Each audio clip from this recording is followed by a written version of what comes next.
Assalamualaikum warahmatullahi wabarakatuh. Bismillahirrahmanirrahim. Alhamdulillahirabbil alamin. Wassalatu wassalamu ala asyrofil mursalin sayyidina Maulana Muhammadin wa ala alihi washabihi ajmain amma ba'du. Ingkang pertama matur nuwun angsal gelar Gus Kiai. Dados pun sempurna niku. Nggih, teng ngarsa para keluarga besar Mbah Munawir, keluarga besar Mbah Limakmum, sedanten mawon ingkang kula hormati. Ugi alumni-alumni senior wonten Mbah Mus, Mbah Idris, sedanten keluarga ingkang kula hormati. Wau Mbah Mus cerita mergi menangi Mbah Limaksum. Kula sesuai kontrak baca kitab karangan Mbah Limaksum. Kula pernah digojlok seorang wartawan. Kados ceritane Mbah Mus wau. Saking menyatunya fikih dengan perilaku niku maling mawon bermadhab. Dados wedhus niku nak teng jaba iku ilang, tapi nak babi iku mboten. Mergi maling niku ngerti nak babi iku haram, wedhus niku halal. Pas penjaraan teng Jakarta nggih ngoten, wonten tiyang jarah babi. Jangan ini haram, kambing saja. Jadi saking menyatune pendidikan Islam niku maling mawon tesih gadah madhab. Dinak nyolong niku wedhus mergi halal, ampun nyolong napa? Babi. Niku kisah nyata, kula nate dolan teng daerah mriki. Kenapa ini di luar kalau itu di dalam? Oh, kalau ini di luar enggak ada yang nyolong, Gus. Tapi kalau di mergo sing teng jaba niku babi, sing teng jero wedhus. Mergo jare malinge tesih bermadhab. Terus memang cerita-cerita seperti itu kathah mboten sekedar anekdot. Sementing kula badhe crita tentang dzurriyyah-dzurriyyahipun Mbah Limaksum wonten sing nom-nom lah sing kula wani ngandani wonten Mas Hilmi, wonten Mas Zaki, wonten sedanten Mas Afif. Kenapa kitab itu harus dibukukan, harus didokumentasi, dan kenapa Mbah Limaksum menulis Hujjatu Ahli Sunnah wal Jamaah? Kula boten niat pamer, kula niki pembaca Al-Ibris, pembaca Al-Iqlil, pembaca risalahnya Mbah Limaksum Hujjatu Ahli Sunnah wal Jamaah. Saya juga baca buku-buku karangan orang-orang dulu, terutama tiang Indonesia.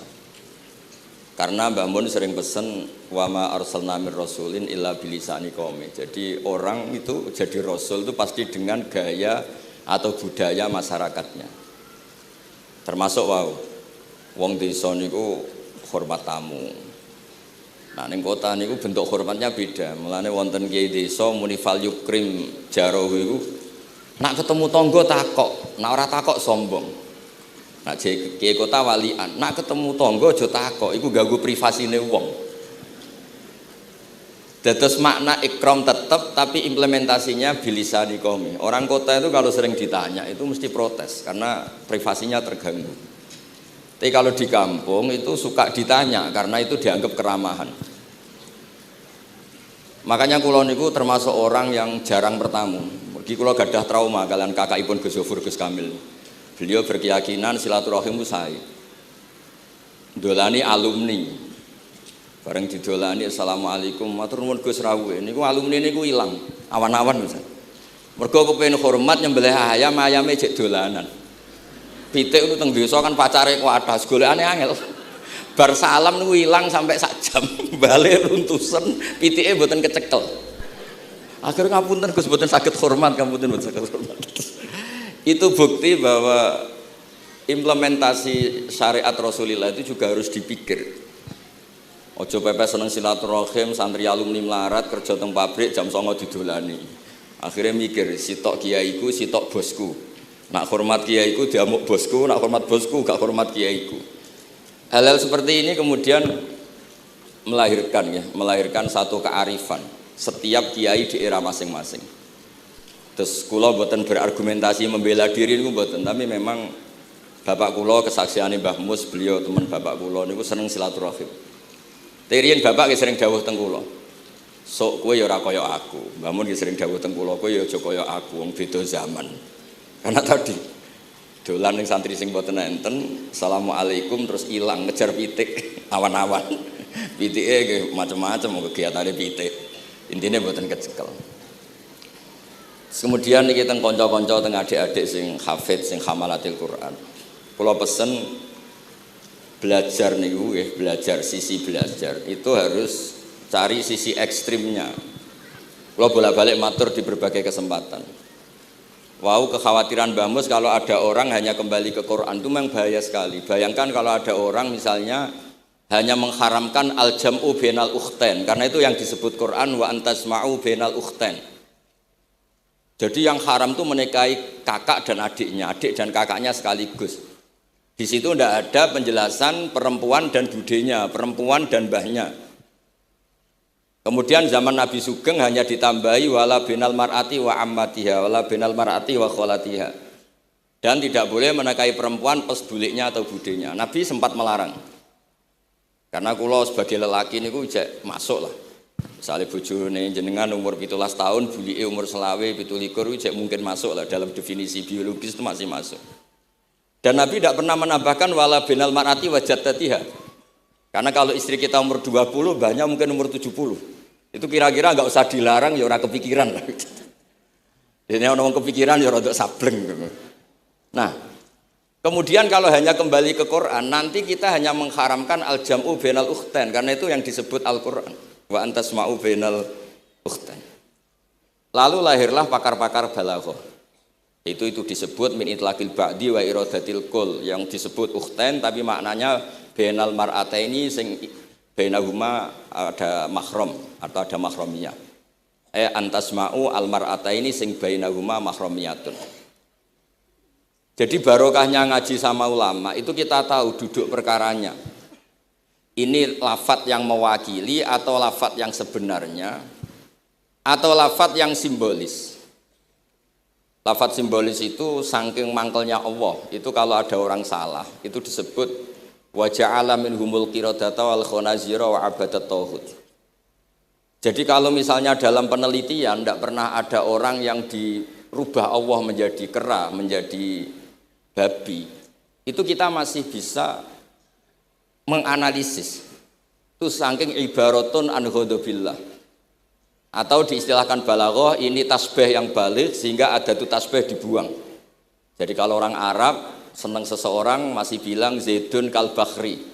Tapi kalau senang banget bilang Zaidun bakhrun. Kalau gantengnya belum ganteng banget masih dibilang Zaidun kal badri. Tapi kalau sudah ganteng banget kayak Rasulullah SAW disebut anta samsun anta badrun. Kaf taswihnya dibuang dan itu ablaq lebih balik. Jadi PR kita sebagai ahli Quran ini adik-adik itu tidak selesai. Utamanya ya implementasi keseharian kita sebagai panutan lah, kalau boleh GR sebagai panutan. Kulo niku teng Narukan nggih tiyang jangkar kulo nggih kathah, karena ya saya ada pernah Pak D Pak Ali.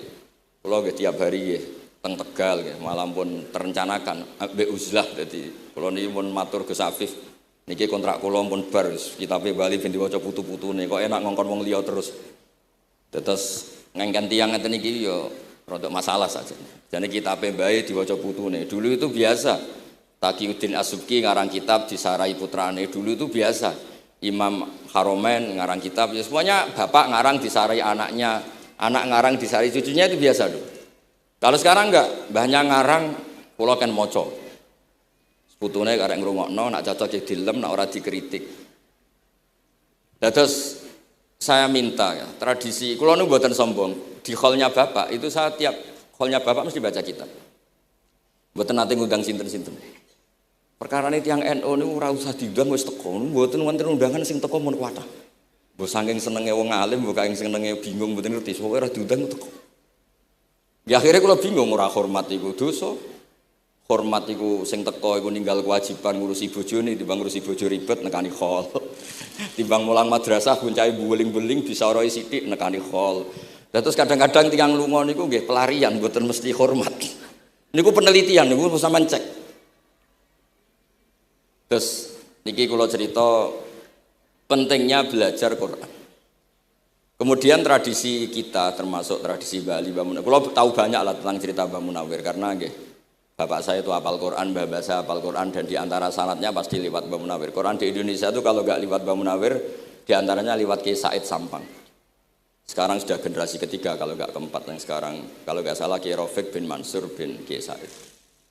Dan di keluarga kula nggih keluarga Lasem sama keluarga Damaran di Kudus. Dulu itu di antara keagungan Quran itu keahliannya ulama memberi penjelasan. Sebab itu disebut wal kitabil mubin, punya kemampuan mencerahkan. Kalau memberi analogi, kalau kita belajar Ihya, itu hal yang tidak masuk akal itu menjadi masuk akal. Misalnya begini, orang itu kalau dirasani itu harusnya seneng karena itu app kamu dibuka dan kamu menjadi tahu. Lau akhbaroka mukhbirun bi anna fi jubbatika akroban aw hayatan akun tataskuruhu. Kalau ada orang memberitahu saya bahwa di baju kamu ada kalajengking atau ada ular berbisa, kira-kira saya matur nuwun apa enggak? Harusnya matur nuwun karena itu bahaya sekali kalau ada di tubuh saya. Harusnya ketika orang itu dikritik dengan kesalahan yang nyata, bukan fitnah, kesalahan yang nyata. Kesalahan Anda itu lebih mudirrah fi dunyaka wa akhiratik. Kesalahan Anda itu bahaya sekali di dunia dan akhirat. Sekarang kamu menjadi tahu karena dikasih tahu. Harusnya matur nuwun sama yang ngasih tahu. Kama anna huzati lau akhbaroka mukhbirun fi anna fi jubbatika hayatan akroban akun tataskuru. Pasti kita terima kasih. Tapi kita sebagai hafid Quran kalau disuruh belajar fikih, wong aku mondok kon ngapal kok belajar fikih. Kadang-kadang malah saking kaconya itu, aku wong Quran, iku wong kitab. Memangnya kitab jubuk konti nak boten nggih Quran. Jadi masalah-masalah yang saya sering dikelui beberapa kiai termasuk Gus Kafabil Lirboyo pernah cerita, saking nggak pernah ngajinya, ada orang takut mutah karena hamil pas sholat ngunyah permen. Nggak tahu kalau itu membatalkan apa? Sholat. Jadi banyak cerita-cerita nyun sewu tanpa ingin tangkis merendahkan hafidh-hafidhoh kita, hamalatul Quran, hamilat ini ada masalah fiqhiyah keseharian. Kalau dulu itu udah ada. Kunna nata'allamul Qur'an, kunna utinal iman qoblal Qur'an. Kita ini dikasih iman dulu baru dikasih Qur'an, sehingga iman kita mantep. Baru belajar Qur'an, fana ta'allamuha asro'aya. Dulu kalau mengistilahkan Qur'an memang pakai dhamir mu'annas karena artinya ayat. Terus dan kita tidak beralih hatta nata'allama halalaha wa haromaha. Dan kita tidak beralih sebelum tahu halalnya mana, haramnya mana. Ini penting karena ada hal-hal yang sifatnya itu fatal kalau tidak ngerti. Misalnya tafsir, itu ada ayat wa min thamaratin nakhili wal a'nabi tattakhiduna minhu sakaron. Ketika khamr belum diharamkan, itu masih Allah imtinan. Imtinan itu menyebut nikmat. Di antara nikmat itu disebut tattakhiduna minhu sakaron. Kamu itu kalau punya buah anggur bisa agak-agak ngefly dan itu bisa melupakan problem Anda. Kemudian ketika perang, itu orang Islam itu sadar, yang orang kafir itu agak sakau, agak sakaron. Kalah dia pede, yang orang Islam gak pede karena sadar. Akhirnya masih ada jawaban kul fi ma ismun kabir wa manafi'u linnas, termasuk terus kendel. Akhirnya ya sama-sama agak ngefly, sebagian ya tidak semuanya. Sehingga haramnya khamr itu sampai 3 kali periode. Nah, pernah haram hanya kalau mendekati sholat, la taqrabus sholat wa antum sukaro, tapi kalau mau sholat duhur ya nyakonya itu jam 7, jangan setengah 12, nanti masih kuliah yuhal kafirun a'budu ma ta'budun wa antum abidu nama. Karena peristiwa itu baru terakhir diharamkan tanpa catatan.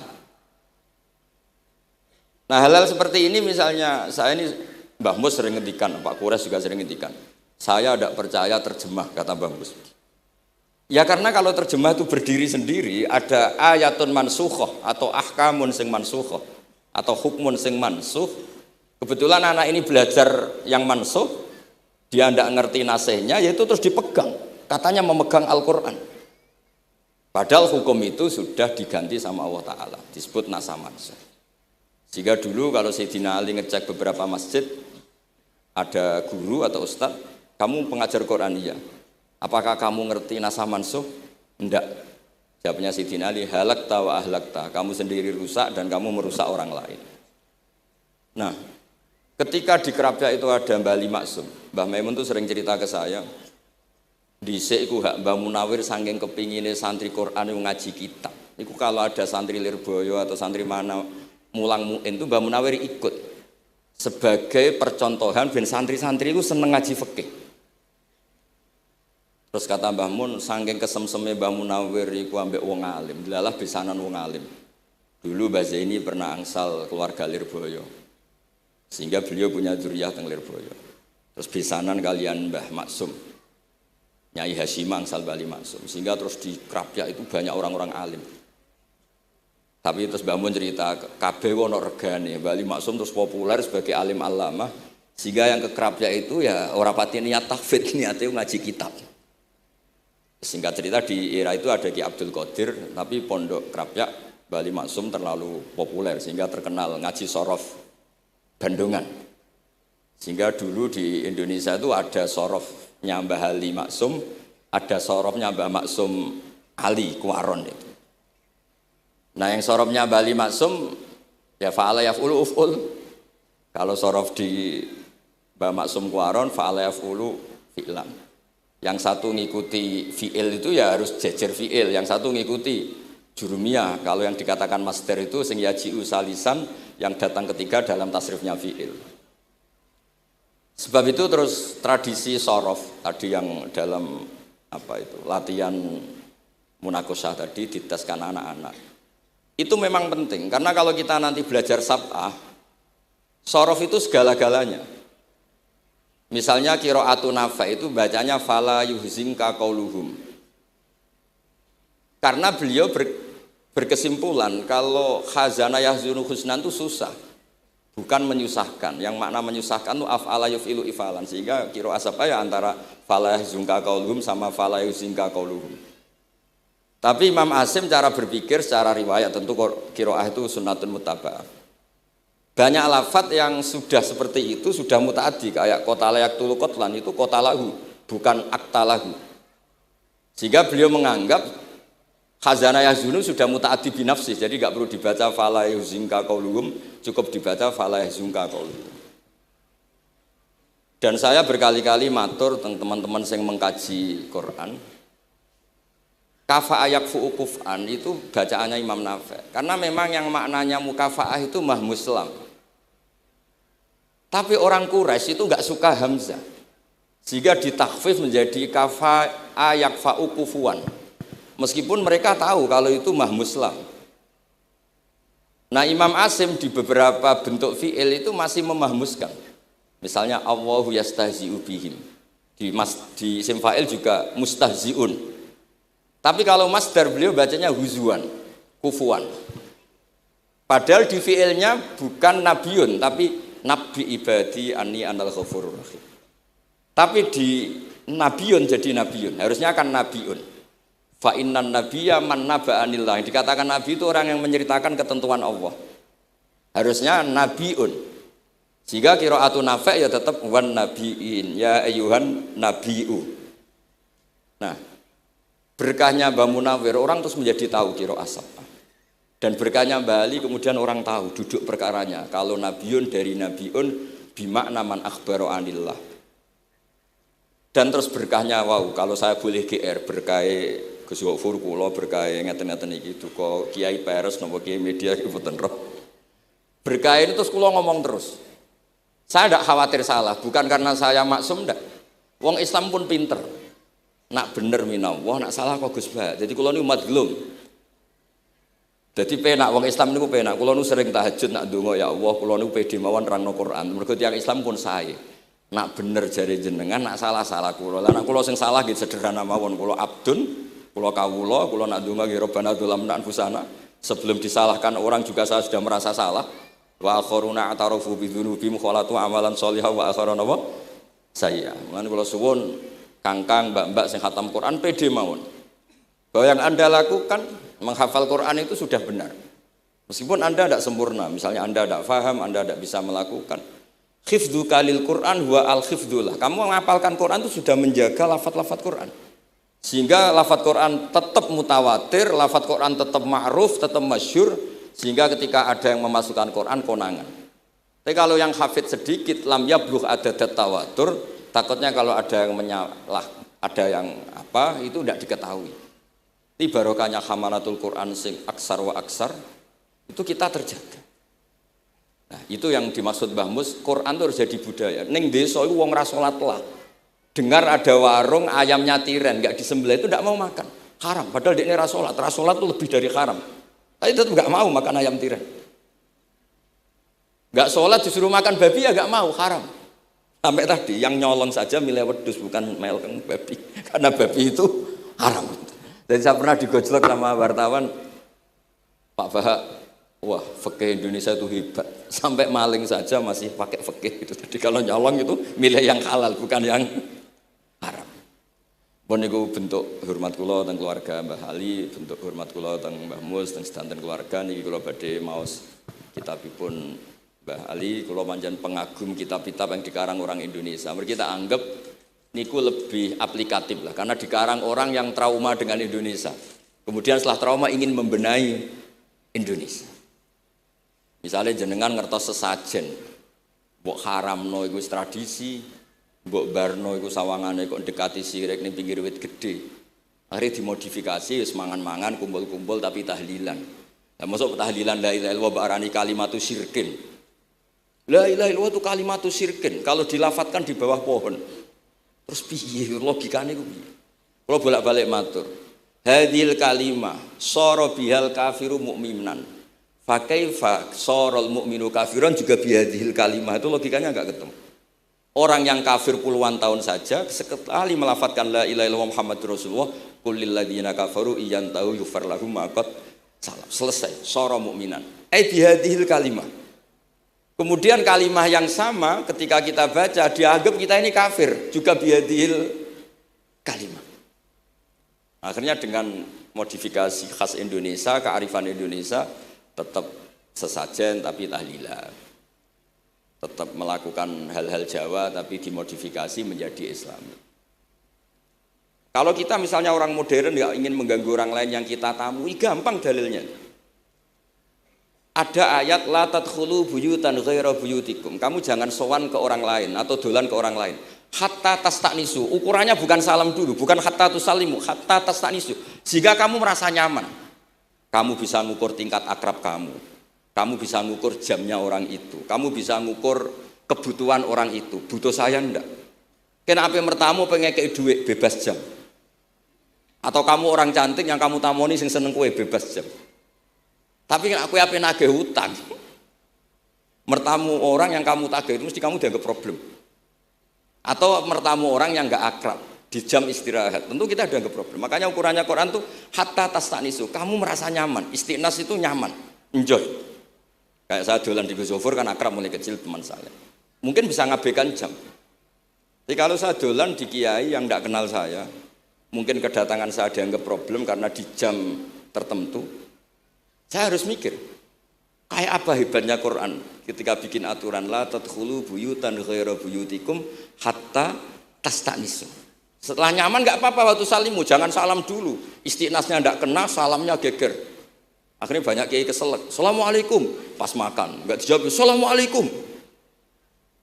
Nah, hal-hal seperti itu harus santri-santri ini kalau niat ngandani lari-lari, mboten niat ngandani kiai-kiai. Harus waqaf fil qalb, harus warasikhuna fil ilm. Tahu betul kualitas hatta tastanisu. Kamu itu merasa nyaman istiqnas.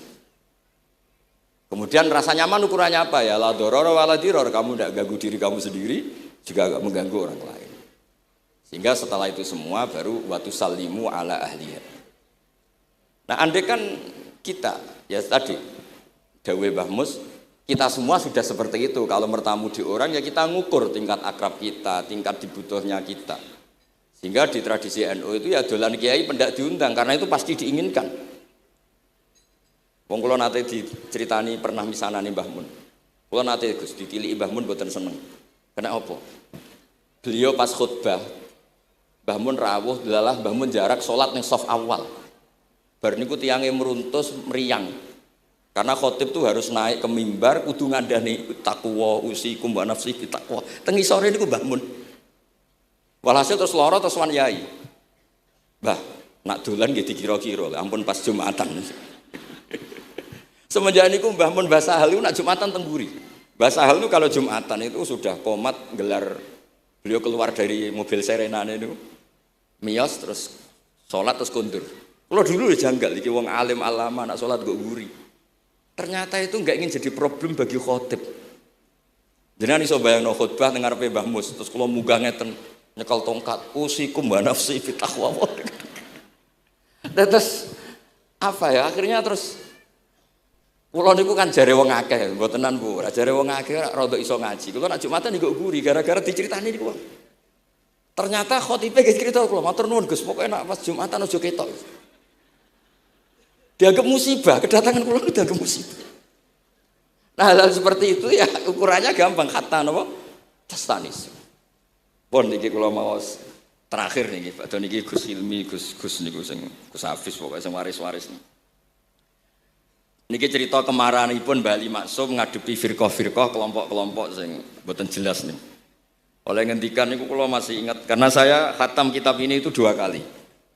Nggih khatam tenan maksudnya kula sinaoni terus padanan dalil yang beliau sebut tak cari sampai ketemu bener-bener kula cari.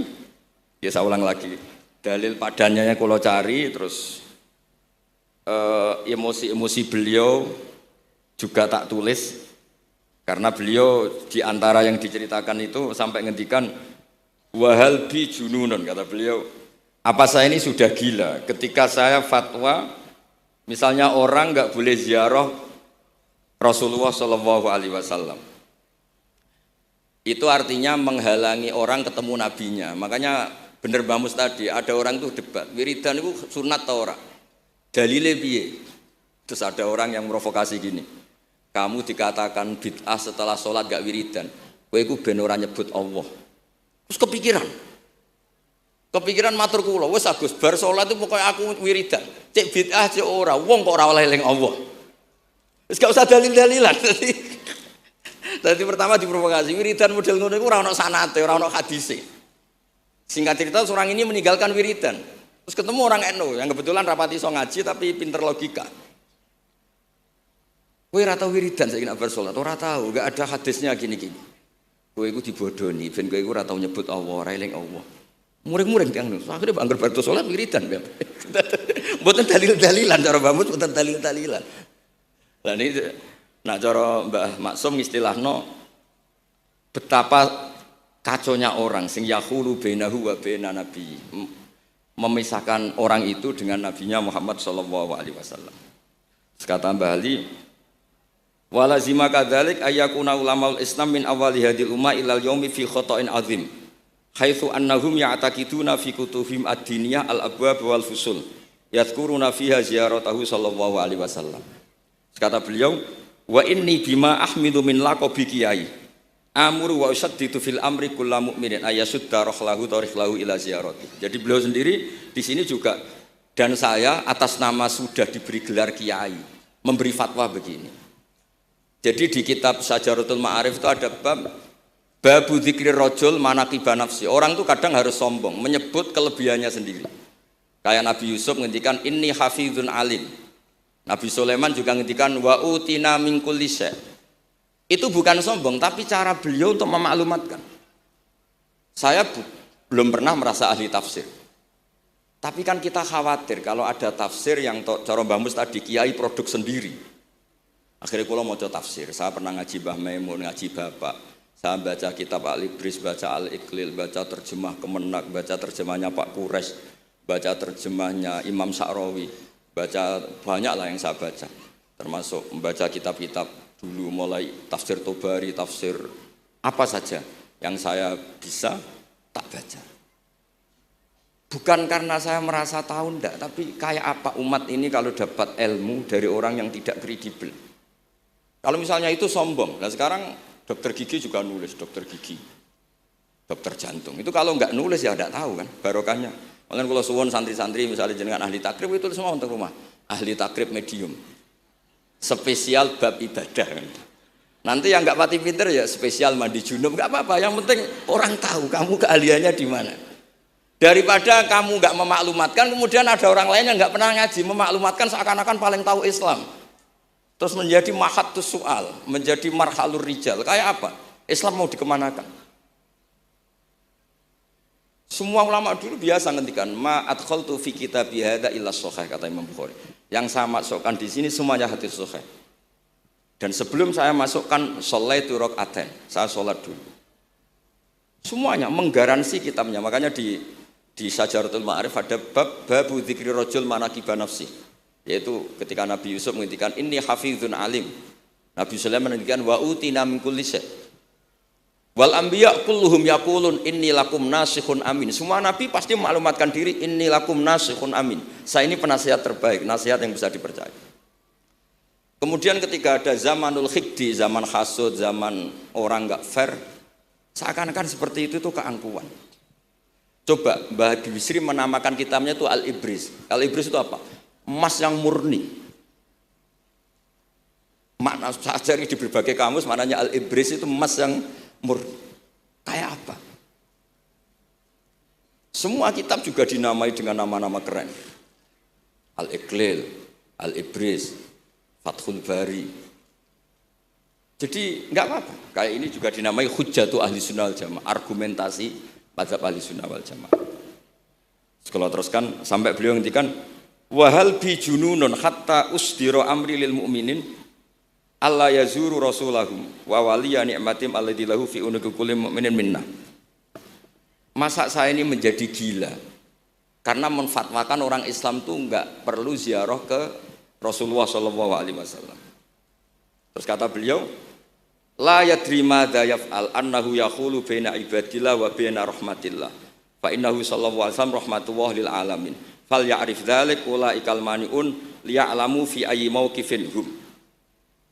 Terus Mbah Ali itu juga yang katanya seneng guyon, kula mboten menangi Mbah Ali tapi nate pirsa nate ngertos pas beliau rawuh di mbah saya di Pernambah kula teng kene Al Wahdah teng Lasem. Kula kecil itu menangi Mbah Ali, menangi Mbah Hamid. Karena Mbah Hamid itu masih sepupu mbah saya. Semua yang di sini juga masih keluarga saya, sama-sama Bani Abdul Aziz. Itu yang katanya Bali seneng guyon tadi di bab-bab seperti ini ngendikan wahal bijunun. Apa saya ini sudah gila melarang orang bertemu nabinya. Kemudian mereka berdalih takut menuhankan nabi itu tidak akan terjadi. Kata kitab Ithaf hadil ummah maksumah. Umat ini akan dijaga Allah, tidak akan menuhankan Rasulullah SAW kayak kaum Nasrani menuhankan Isa. Kata kitab Ithaf bibarokati sighatis sholawat, dengan barokahnya sighat sholawat. Beliau ngendikan wan nabiyyu sallallahu alaihi wasallam wa in jalla qadru muhtajun ila rahmatihi taala. Sighat sholawat itu kan unik. Allahumma, Allah itu Tuhan, sholli ala sayyidina Muhammad. Hadzal nabiyyu wa in jalla qadru muhtajun ila rahmatihi taala. Jadi kita mengekspresikan mahabbah bahwa nabi itu ahabbul khalqi ila Allah. Di saat yang sama kita tetap bilang Allah yang Tuhan, tolong selalu beri sholawat dan rahmat ke Rasulullah. Berarti duduk perkaranya tetap Allah sebagai Jalla Jalaluh, Nabi apapun mulianya abduhu wa rasuluh. Jadi sholawat itu sudah sehat yang insya Allah tidak akan menjadikan hadil ummah mengkultuskan Nabi hatta rofa'uhu ila darajatil uluhiyah. Karena barokahnya sehat sholawat tetap Allahumma al-mu'ti wa Nabi wa injalla qadruh al-mu'ta yang dikasih. Jadi hadis sehat itu sudah sighatul tauhid, sighatul mahabbah, sighatul alaqah baini wa baina Rasulillah sallallahu alaihi wasallam. Kayak apa hadil ummah? Ya tapi tadi bener dawuh Mbah Mus. Nerangno ngene iki bagiane kiai, ning desa ora usah diterangno wis selawatan. Jadi kepenak ora usah dalil-dalilan wis selawatan. Tapi memang resiko gak ada yang menerangkan suatu saat kalau ada isaratus syubuhat itu terus mereka bahaya. Makanya ada yang ngalahin rangno sepatus ini masih terjaga. Terus niki kula nyuwun sangat, kula niku pancen bapaknya bapak saya. Bapak saya semane Mbah Nur Salim gadah bapak namanya Mbah Nur Sam. Duka niku sepuhe niku seneng uzlah. Kula niku duka niat sepundi tapi memang mungkin faktor gen ya. Saya itu termasuk orang yang nyuwun sewu sekali terganggu kalau sering ada acara-acara malane mun wayahe lah niki mun wayahe Mas Afif, Gus Zaki napa Gus Ilmi mus wayahe nyai, wayahe ngaji mulang kitabe Mbah. Iki teng ngarepe wong akeh dadi nak salah izin. Ojo ngomong ngarepe santri keliru jari laduni benus. Sok repot. Terus niki mboten niat menapa nggih mboten mawon. Assalamualaikum warahmatullahi wabarakatuh.